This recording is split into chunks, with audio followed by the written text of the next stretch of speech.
Ang mabuting balita ng Panginoon ayon kay San Juan. Papuri sa iyo, Panginoon. Noong panahong iyon, marami sa mga Hudyong dumalaw kay Maria ang nakakita sa ginawa ni Jesus at nanalig sa kanya. Ngunit ang ilan sa kanila ay pumunta sa mga Pariseo at ibinalita ang ginawa ni Jesus.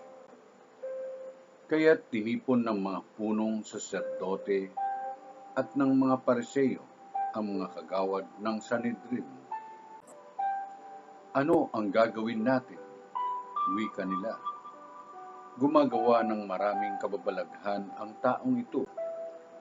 Kung siya'y pababayaan natin, mananampalataya sa kanya ang lahat. Paririto ang mga Romano at wawasakin ang templo at ang ating bansa. Ngunit isa sa kanila, si Caifás, ang pinakapunong saserdote noon, ay nagsabi ng ganito, "Ano ba kayo? Hindi ba ninyo naiisip na mas mabuti para sa atin na isang tao lamang ang mamamatay, alang-alang sa bayan, sa halip na mapahamak ang buong bansa?" Sinabi niya ito hindi sa ganang kanyang sarili lamang, bilang pinakapunong saserdote ng panahong iyon. Hinulaan niyang mamamatay si Jesus dahil sa bansa.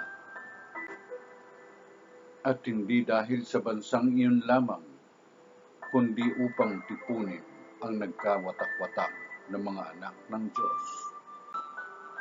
Mula noon, binalangkas na nila kung paano ipapapatay si Jesus. Kaya't hindi na siya hayagang naglakad sa Judea. Sa halip, siya'y nagpunta sa Ephraim, isang bayang malapit sa ilang, at doon siya nanirahang kasama ang kanyang mga alagad. Nalalapit na ang pista ng Pasko.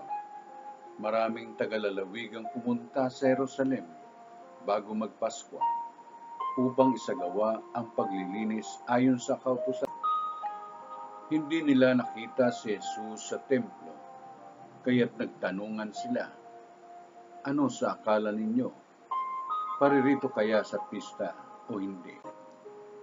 Ipinag-utos ng mga punong saserdote at ng mga Pariseo na ituro ng sinumang nakaalam kung nasaan si Jesus upang siya'y maipadakip nila.